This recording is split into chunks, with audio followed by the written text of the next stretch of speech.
अब देखिए, अब हमारे पास जो दूसरा गॉस प्रमेय का अनुप्रयोग है, वो है एक समान आवेशित अनंत लंबाई के सीधे तार। तार भी ले सकते हैं या चालक, सीधा तार होना चाहिए, सीधा होना चाहिए। तार हो या चालक के निकट या उसके द्वारा वैद्युत क्षेत्र की तीव्रता ज्ञात करनी।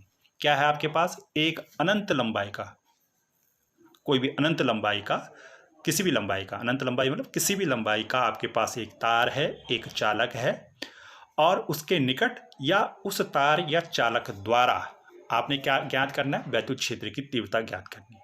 कोई तार है या चालक है आपके पास, उसके निकट आपने वैद्युत क्षेत्र की तीव्रता ज्ञात करनी है, या उस तार या चालक के द्वारा आपने वैद्युत क्षेत्र की तीव्रता ज्ञात करनी है कुछ दूरी पर। तार जो आप ले रहे हैं या जो चालक ले रहे हैं आप, तार के आकार का चालक लेना है आपने, ध्यान रखना है यहाँ पर।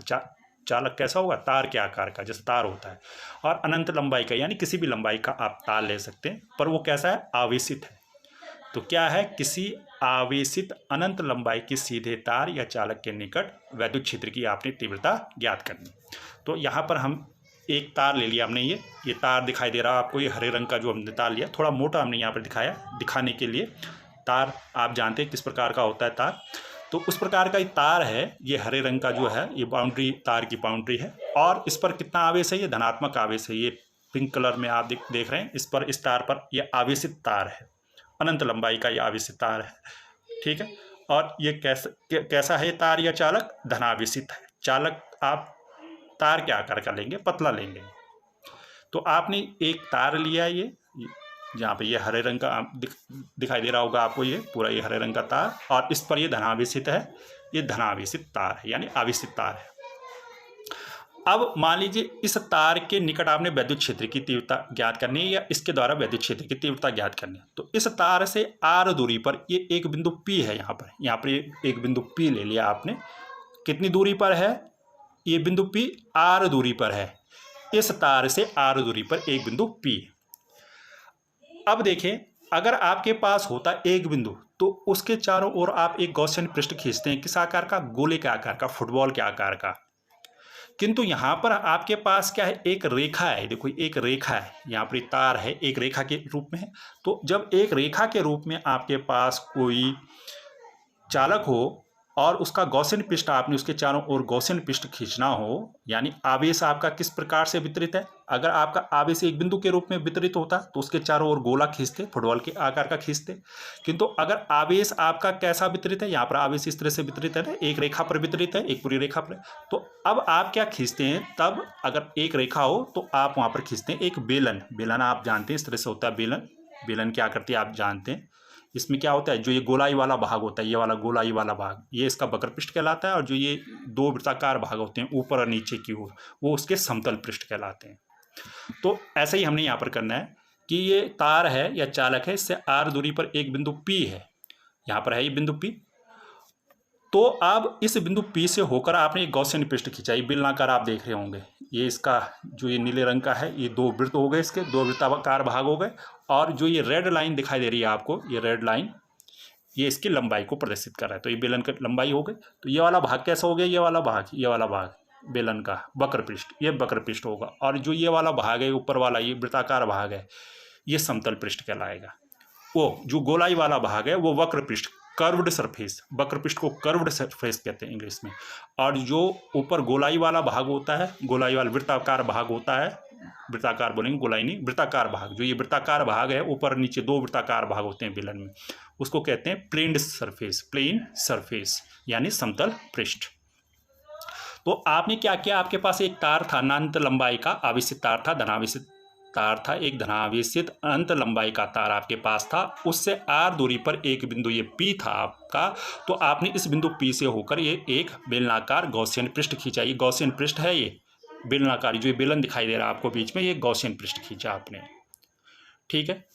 तो अब गॉसियन पृष्ठ जब आपने खींच दिया, तो आपके पास इस गॉसियन पृष्ठ, जो ये बेलनाकार गॉसियन पृष्ठ है, इसमें दो प्रकार के पृष्ठ आपको मिल रहे हैं। एक गोलाई वाला, ये वाला एक गोलाई वाला जो भाग है, इसका गोलाई जो बेलन आपने देखा होगा, जो उसका गोलाई वाला भाग है, तो वो उसका वक्र पृष्ठ कहलाता है, कर्व्ड सरफेस। और जो ये ऊपर वृत्ताकार भाग होता है, ऊपर वृत्ताकार भाग होता है, वो क्या कहलाता है? प्लेन सरफेस, समतल पृष्ठ कहलाता है। ध्यान रखना, आगे हमने इसका प्रयोग करना है। अब जो इसका वक्र पृष्ठ है, इस वक्र पृष्ठ पर हमने इस P, जहाँ पर बिंदु P है उसके निकट या कहीं पर भी हमने एक क्या ले लिया, ये छोटा क्षेत्रफल ले लिया ds। ये छोटा क्षेत्रफल आप पिंक कलर से देख रहे होंगे, इसके पृष्ठ पर, वक्र पृष्ठ पर, कहाँ लिया? कर्व्ड सरफेस, वक्र पृष्ठ पर ये छोटा क्षेत्रफल ले लिया ds। कहाँ पर लिया ये छोटा क्षेत्रफल? ये पिंक कलर का जो दिखाई दे रहा है। तो इसके कारण जो सदिश क्षेत्रफल होगा वो बाहर की ओर होगा। हमेशा सदिश क्षेत्रफल की डायरेक्शन कहाँ होती है? बाहर की ओर। तो ये सदिश क्षेत्रफल की डायरेक्शन ds बाहर की ओर हो गई, अभिलंबवत बाहर की ओर हो गई। और इस पर ये वैद्युत क्षेत्र है, आवेश है इस तार पर, तो आवेश धनावेश है, तो धनावेश के कारण वैद्युत क्षेत्र की तीव्रता हमेशा कहाँ होगी? बाहर की ओर होगी, सीधे बाहर की ओर होगी, अभिलंबवत बाहर की ओर होगी। तो ये ई की डायरेक्शन भी बाहर की ओर हो गई। जिस डायरेक्शन में ये ds होगा उसी डायरेक्शन में ई भी होगा यहाँ पर। क्यों? क्योंकि देखो ds ये छोटा क्षेत्रफल है, तो इसकी डायरेक्शन अभिलंबवत बाहर की ओर होगी, सीधे सदिश क्षेत्रफल की डायरेक्शन। और ये आवेश है, प्लस क्यू आवेश है यहाँ पर, तो प्लस क्यू आवेश लिया आपने, तो प्लस क्यू आवेश की डायरेक्शन भी बाहर की ओर होगी। हमेशा धनावेश की डायरेक्शन क्या होती है? अभिलंबवत बाहर की ओर होती है। तो यहाँ पर आप देख रहे हैं ई और ds दोनों एक ही डायरेक्शन में, तो उनके बीच का कोण कितना होगा? 0। जब ई और ds एक ही डायरेक्शन में होते हैं तो उनके बीच का कोण 0 होता है। ये पहले के जो हमने अनुप्रयोग देखे उसमें भी इनका प्रयोग किया है। जब ई और ds की डायरेक्शन एक ही होती है तो हमेशा थीटा का मान कितना होता है? 0। ये तो है कर्व्ड सरफेस की बात। कर्व्ड सरफेस को हम लिखेंगे CS, आगे हम लिखेंगे कर्व्ड सरफेस, वक्र पृष्ठ, C.S, कर्व्ड सरफेस, वक्र पृष्ठ लिखेंगे आप, बेलन का वक्र पृष्ठ, ये गोलाई वाला भाग। अब जो इसका ये ऊपर वाला भाग है, ये वृत्ताकार भाग, एक ऊपर वाला भाग है, एक नीचे, दो वृत्ताकार भाग होते हैं बेलन में, तो इसको हम लिखेंगे PS, प्लेन सरफेस, समतल सरफेस। तो यहाँ पर देखो, यहाँ पर स्थिति क्या हो रही है? यहाँ पर भी हमने एक छोटा क्षेत्रफल लिया ds, ये लिया हमने पिंक कलर का, और यहाँ पर जो सदिश क्षेत्रफल की डायरेक्शन होगी अब इधर को नहीं होगी, ऊपर की होगी, क्योंकि जो वृत्ताकार भाग होगा उसका पृष्ठ अब ये हो गया, वृत्ताकार भाग का पृष्ठ ये है, तो वहाँ पर सदिश क्षेत्रफल की डायरेक्शन ऊपर की ओर होगी। अब यहाँ पर ध्यान देना, ds की डायरेक्शन ऊपर की ओर होगी, और e की डायरेक्शन तो वही होगी जो पहले थी, इसी डायरेक्शन में, क्योंकि ये आपका क्या है? धनावेश है, तो धनावेश की डायरेक्शन हमेशा ऐसी होगी, बाहर की ओर होगी। क्यों? धनावेश तो यहाँ से जा रहा है ना, इस तरह से जा रहा है धनावेश, ये धनावेश की डायरेक्शन तो यहाँ पर होगी, प्रत्येक बिंदु पर यहाँ पर ऐसी होगी। किंतु यहाँ पर ds की डायरेक्शन क्यों बनी? यहाँ पर ये कर्व्ड सरफेस था, तो यहाँ पर ds की डायरेक्शन तो यहाँ पर थी, किंतु यहाँ पर ये वृत्ताकार भाग है, तो यहाँ पर ds की डायरेक्शन ये ऊपर की ओर बन गई। ठीक है ना, यहाँ पर ध्यान देना है, कर्व्ड सरफेस में ds की डायरेक्शन ई की डायरेक्शन में होगा, और यहाँ पर ये ds और ई के बीच कितने अंश का कोण बनेगा? 90। कहाँ? प्लेन सरफेस में, समतल पृष्ठ पर बेलन के। इसी तरह से यहाँ नीचे भी ये ई की डायरेक्शन तो यही रहेगी, यहाँ से इधर को और होगी जो पहले थी, किंतु यहाँ पर ds की डायरेक्शन कहाँ होगी? यहाँ पर अगर हम एक छोटा सा क्षेत्रफल हम लेंगे तो यहाँ पर ds की डायरेक्शन कहाँ होगी? ये छोटा सा क्षेत्रफल लिया तो यहाँ पर ds की डायरेक्शन कहाँ हो गई? ये नीचे की ओर हो गई ds की डायरेक्शन, सदिश क्षेत्रफल की डायरेक्शन। तो अब हमने इन्हीं को लेकर कार्य करना है। तो सबसे पहले हम यहाँ पर लिख देंगे, माना एक समान आवेशित अनंत लंबाई के तार या चालक पर ये Q आवेश तथा इसका रेखीय आवेश घनत्व, इस पूरे तार का रेखीय आवेश घनत्व हमने पहले पढ़ा था, चार्ज डिस्ट्रीब्यूशन, जब हमने आवेश वितरण पढ़ा था। अगर नहीं पढ़ा है आपने, आपको नहीं मालूम है रेखीय आवेश घनत्व क्या होता है, तो पहले उस वीडियो को देखें।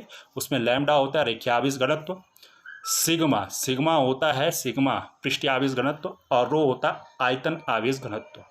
इंपॉर्टेंट है, इनका प्रयोग हमने यहाँ पर करना है। ये रेखीय आवेश घनत्व है, ये पृष्ठीय आवेश घनत्व है, ये आयतन आवेश घनत्व है। तो यहाँ पर हम इस लैम्डा का प्रयोग करेंगे, रेखीय आवेश घनत्व।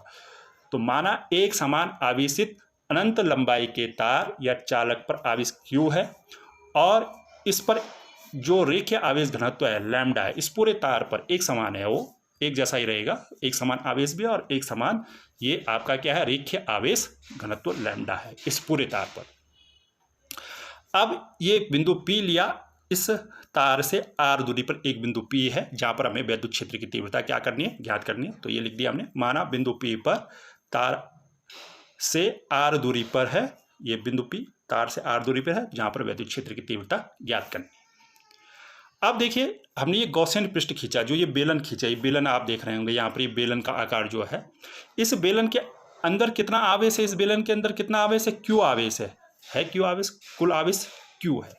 ठीक है, तो पहले हम चलो इसकी अब इसकी बाद में बात करते हैं। पहले यहाँ पर देख लेते हैं, एक ये बेलनाकार पृष्ठ खींचा। अब यहाँ पर इस बिंदु P से, जो बिंदु P है r दूरी पर, जहाँ पर वैद्युत क्षेत्र की तीव्रता हमने E निकालनी है, उससे होकर एक गॉसियन पृष्ठ खींचा। और कैसा गॉसियन पृष्ठ है वो? बेलनाकार गॉसियन पृष्ठ है। तो उसको हम यहाँ पर लिख लेते हैं, ये हमने लिख दिया, माना। और कितनी लंबाई का खींचा हमने ये पृष्ठ? ये लंबाई जो है इसकी जो पृष्ठ की लंबाई है, कितनी है इस पृष्ठ की लंबाई? ये L है। यहाँ से यहाँ तक इस पृष्ठ की गॉसियन पृष्ठ यानी बेलन, जो ये बेलनाकार गॉसियन पृष्ठ खींचा, उसकी कुल लंबाई कितनी है? यहाँ पर L है। ये L हमने लिख दिया। तो L लंबाई का एक गॉसियन पृष्ठ खींचा, और जो कहाँ से होकर जाएगा? बिंदु P से होकर जाएगा। क्यों जाएगा बिंदु P से होकर? क्योंकि यहाँ पर बिंदु P पर हमने वैद्युत क्षेत्र की तीव्रता निकालनी है इस अनंत लंबाई के तार द्वारा। तो यहाँ पर हमने ये लिख दिया, माना L लंबाई का बेलनाकार गॉसियन पृष्ठ बिंदु P से होकर जाता है। ठीक है, एक बेलनाकार पृष्ठ हमने खींच दिया। अब निकालना है हमने गॉसियन पृष्ठ के वक्र पृष्ठ से बद्ध फ्लक्स, यानी गॉसियन पृष्ठ के वक्र पृष्ठ से बद्ध का मतलब वक्र पृष्ठ से होकर जाने वाला फ्लक्स। हमने कहा था वक्र पृष्ठ को हम किससे प्रदर्शित करेंगे? CS से। तो फ्लक्स को हम किससे प्रदर्शित करते हैं? फाई E से। और CS का मतलब है वक्र पृष्ठ से होकर जाने वाला वैद्युत फ्लक्स। कौन सा? ये वाला फ्लक्स, यहाँ पर से जो इस वक्र पृष्ठ से ये वक्र पृष्ठ, ये इसकी गोलाई वाले भाग से जो जाएगा। ठीक है, तो इसके लिए हमने क्या किया? यहाँ पर हमने पहले ही बताया आपको, एक छोटा क्षेत्रफल लिया DS, और उसका सदिश क्षेत्रफल कितना है? DS इधर इस डायरेक्शन में होगा, बाहर की ओर होगा, विलंबित बाहर की ओर होगा। और E की डायरेक्शन कहाँ होगी? यहाँ पर इधर की ओर ही होगी, DS की डायरेक्शन में ही होगी। यहाँ पर E की डायरेक्शन यहाँ क्यों हुई? क्योंकि ये धनावेश है। धनावेश से हमेशा वैद्युत क्षेत्र की डायरेक्शन क्या होती है? बाहर की ओर होती है। तो ये बाहर की ओर हो गई, सीधे बाहर की ओर हो गई।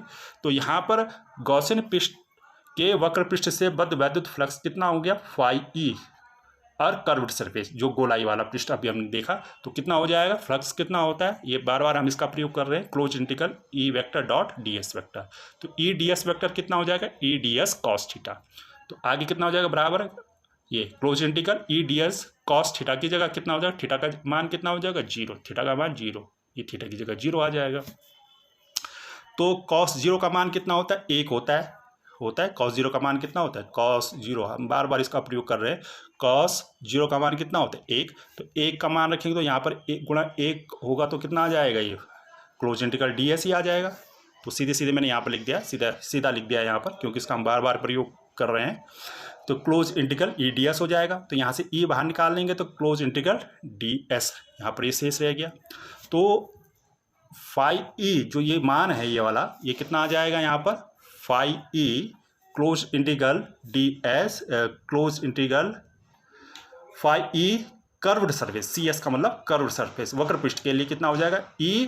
अब देखो इस क्लोज इंटीग्रल DS क्या है? बेलन है हमारा, बेलन है ना। तो बेलन का वक्र पृष्ठ, ये DS कहाँ पर है? DS कहाँ लिया हमने? वक्र पृष्ठ पर लिया, इस वक्र पृष्ठ पर लिया, बेलन के वक्र पृष्ठ पर लिया। तो बेलन का वक्र पृष्ठ कितना होता है? बेलन का वक्र पृष्ठ होता है 2πRL।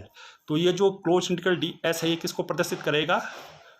किसको प्रदर्शित करेगा? बेलन के वक्र पृष्ठ को। L इसकी लंबाई है बेलन की, 2πRL होता है बेलन का वक्र पृष्ठ, याद रखना है। तो यहाँ पर एक क्लोज इंटीग्रल DS की जगह हम कितना रख देंगे? क्लोज इंटीग्रल DS की जगह कितना रख देंगे? 2πRL। क्यों रखा? कहाँ से आया है 2πRL? 2πRL बेलन के वक्र पृष्ठ का क्षेत्रफल होता है। और ये क्लोज इंटीग्रल DS क्या प्रदर्शित कर रहा है? यहाँ पर वह बेलन का जो गॉसियन पृष्ठ, हमने बेलनाकार गॉसियन पृष्ठ खींचा है, उसका वक्र पृष्ठ, कर्व्ड सरफेस लिखा है यहाँ पर हमने, CS वक्र पृष्ठ। ये तो हो गया इस बेलनाकार पृष्ठ से, इस जो ये बेलनाकार पृष्ठ का वक्र पृष्ठ है उससे होकर जाने वाला कुल वैद्युत फ्लक्स कितना होगा। अब कौन कौन से भाग बचे? इसका ये वाला भाग ऊपर वाला, और ये दो वृत्ताकार भाग बचे, इससे होकर जाने वाला कितना फ्लक्स होकर इनसे जाएगा। तो कितने भाग हैं ये? 2। कितने भाग हैं वृत्ताकार? 2। ठीक है ना, वृत्ताकार 2 भाग है। और इनको हम कैसा सरफेस कह रहे हैं? कैसा? प्लेन्ड सरफेस, समतल सरफेस। जो वृत्ताकार भाग है उसको हम समतल सरफेस कह रहे हैं। तो अब इनसे निकालेंगे तो गॉसियन पृष्ठ के समतल पृष्ठों, ठीक है ना, जो वृत्ताकार भाग है वो समतल पृष्ठों से बद्ध वैद्युत फ्लक्स कितना हो जाएगा? Phi E। और PS हमने कहा प्लेन सरफेस, समतल को इंग्लिश में कहते हैं प्लेन सरफेस, पृष्ठ सरफेस। कितना हो जाएगा? यहाँ पर देखो 2 रेखा हमने, दो क्यों लगाया? 2 है, एक ऊपर है एक नीचे है। अभी आपने चित्र में देखा होगा पीछे 2 पृष्ठ हैं वहाँ पर, तो यहाँ पर 2 रख दिया। और close integral E vector dot D S vector, ये फाई जब होता है फाई ई वैद्युत फ्लक्स में आप इसका प्रयोग करते हैं, close integral E vector dot D S vector. ठीक है, तो यहाँ से 2 और ये close integral E D S cos theta. ठीक है, कॉस थीटा आ जाएगा। अब देखो थीटा का मान कितना होगा, यहाँ पर थीटा का मान ये 90 डिग्री है, डी एस इस डायरेक्शन में, ई यहाँ है तो यहाँ 90 और यहाँ भी 90, ई इस डायरेक्शन में और डी एस नीचे की ओर है। ठीक है, ये मैं आपको बता चुका हूँ, यहाँ पर डी एस की डायरेक्शन को वृत्ताकार भाग है यहाँ पर, तो ये ऊपर की ओर होगा यहाँ पर सदिश क्षेत्रफल, और ये वृत्ताकार भाग नीचे की ओर हो तो यहाँ पर नीचे की ओर होगी डी एस की डायरेक्शन, यानी सदिश क्षेत्रफल की डायरेक्शन। तो यहाँ पर थीटा का मान कितना रख देंगे आप, थीटा बराबर 90 है तो कॉस थीटा की जगह आप 90 रख देंगे। कॉस 90 का मान कितना होता है, 0 होता है, कॉस 90 का मान 0 होता है। तो 2 close integral E D S गुणा 0 कितना हो जाएगा, 0। तो ये समीकरण नंबर 2 कितना आ गया आपका, 0। यानी जो उसके वृत्ताकार भाग है, यानी जो उसके समतल पृष्ठ हैं, जो ऊपर और नीचे के 2 भाग हैं, उनसे होकर कोई वैद्युत फ्लक्स होकर नहीं गुजरेगा। संपूर्ण वैद्युत फ्लक्स कहाँ से होकर गुजरेगा, उसके वक्र पृष्ठ से होकर ही गुजरेगा। तो अब यहाँ पर हम लिख देंगे गॉसियन पृष्ठ से बद्ध कुल वैद्युत फ्लक्स। कुल वैद्युत फ्लक्स निकालना है। इस पूरा बेलन, जो ये पूरा बेलन हमने बनाया है यहाँ पर, ये पूरा जो बेलन है ये, इस पूरे बेलन से होकर कितना कुल वैद्युत फ्लक्स जाएगा। तो कुल वैद्युत फ्लक्स कहाँ से होकर जा रहा है, इसके इस वक्र पृष्ठ से होकर जा रहा है। इन दोनों भागों से होकर कितना वैद्युत फ्लक्स जा रहा है, वृत्ताकार भागों से या समतल पृष्ठों से होकर कितना वैद्युत फ्लक्स जा रहा है, 0। अभी 0 निकाला हमने। ठीक है, तो अब दोनों को जोड़ देंगे, किसको, इस समीकरण नंबर 1 को, ये कर्व सरफेस वक्र पृष्ठ से होकर जाने वाला वैद्युत फ्लक्स और समतल पृष्ठ से होकर जाने वाला, समतल पृष्ठों से होकर जाने वाला वैद्युत फ्लक्स, इन दोनों को जोड़ देंगे, समीकरण नंबर 1 और समीकरण नंबर 2, वो कुल वैद्युत फ्लक्स हो जाएगा। तो इसलिए गॉसियन पृष्ठ से, जो बेलनाकार गॉसियन पृष्ठ है आपके पास, उससे होकर जाने वाला कुल वैद्युत फ्लक्स कितना हो जाएगा, फाई ई बराबर phi E C S curved surface, जो समीकरण नंबर 1 में आया, और फाई ई पी एस यानी प्लेन सरफेस, जो समीकरण नंबर 2 में आया। तो आप देख रहे हैं यहाँ पर एक फाई ई और close integral C S curved surface पे कितना आया था आपके समीकरण नंबर 1 में, ई 2 पाई आर एल, और पी एस का मान कितना आया, 0 समीकरण नंबर 2 से, तो इस मान को रख दिया। ये फाई ई सी एस का मान कितना आया, ई 2 पाई आर एल वक्र पृष्ठ से होकर जाने वाला वैद्युत फ्लक्स, और जो समतल पृष्ठ से होकर जाने वाला वैद्युत फ्लक्स है उसका मान कितना आया, 0। इन दोनों को जोड़ेंगे तो कितना आ जाएगा, ये फाई ई बराबर ई 2 पाई आर एल, समीकरण नंबर 3। ये हो गई समीकरण नंबर 3। अब आपके पास गॉस प्रमेय है। गॉस प्रमेय आप जानते हैं, गॉस प्रमेय फाई ई बराबर कितना होता है, क्यू अपॉन एप्सिलॉन 0, समीकरण नंबर 4। हम कह रहे हैं गॉस प्रमेय बहुत इंपॉर्टेंट है, इसका स्टेटमेंट आप जरूर याद कीजिए इसका, और इसका जो फॉर्मूला याद रखिए, फाई ई बराबर क्यू अपॉन एप्सिलॉन 0। तो इस समीकरण नंबर 3 और समीकरण नंबर 4 में देखें आप, इसकी बाईं साइड दोनों के बराबर हो गई। ये गॉस प्रमेय, ये याद रखनी है आपको, फाई ई बराबर क्यू अपॉन एप्सिलॉन 0 समीकरण नंबर 4, और ये अभी हमने निकाला समीकरण नंबर 1 और 2 से जोड़ा उनको, तो ये निकाला हमने। तो समीकरण नंबर 3 और 4 में देखिए इनके बाईं साइड बराबर, यहाँ भी फाई ई है, यहाँ भी फाई ई है, तो इनकी दाईं साइड भी बराबर हो जाएंगी। तो इन समीकरण नंबर 3 और 4 से लिख देंगे हम, समीकरण नंबर 3 और 4 से यह आ जाएगा ई 2 पाई आर एल, ये समीकरण नंबर 3 से, और समीकरण नंबर 4 से कितना हो गया, क्यू अपॉन एप्सिलॉन 0। ये 2 पाई आर एल यहाँ बटे में आ जाएगा, ये बटे में आ गया यहाँ अगले स्टेप में। तो यहाँ कितना शेष बचा, ई क्यू बटा 2 पाई आर एल एप्सिलॉन 0। ठीक है, अब आप जानते हैं रेखीय आवेश घनत्व लैम्डा बराबर होता है क्यू अपॉन एल। अगर आपने नहीं पढ़ा है रेखीय आवेश घनत्व, पृष्ठ आवेश घनत्व या आयतन आवेश घनत्व, तो पहले वहाँ उस वीडियो को आप जरूर देखें, वहाँ पर हमने आपको बताया था लैम्डा बराबर क्यू अपॉन एल होता है। तो यहाँ से क्यू का मान कितना हो जाएगा, रेखीय आवेश घनत्व अगर लैम्डा है, क्यू बराबर ये एल का गुणा इस लैम्डा से हो जाएगा, क्यू बराबर लैम्डा एल, तो क्यू बराबर लैम्डा एल है। तो यहाँ पर हमने क्या रख देना है, इस क्यू की जगह क्या रख देना है, लैम्डा एल, ये लैम्डा एल हो गए, जहाँ लैम्डा क्या है, रेखीय आवेश घनत्व पहले हम लिख चुके हैं। तो इस एल से इस एल कैंसिल हो जाएगा, एक ऊपर एल है एक नीचे है, दोनों कैंसिल हो जाएंगे, तो शेष कितना बच जाएगा, ई बराबर lambda upon 2 pi epsilon 0 R.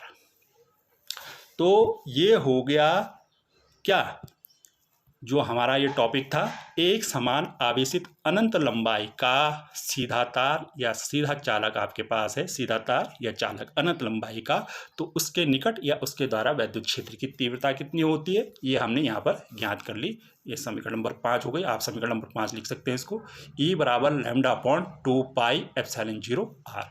तो ये निकालने के लिए भी आता है आपके पास अनुप्रयोग। ठीक है ना। तो इस क्लास में इतना ही। Thank you.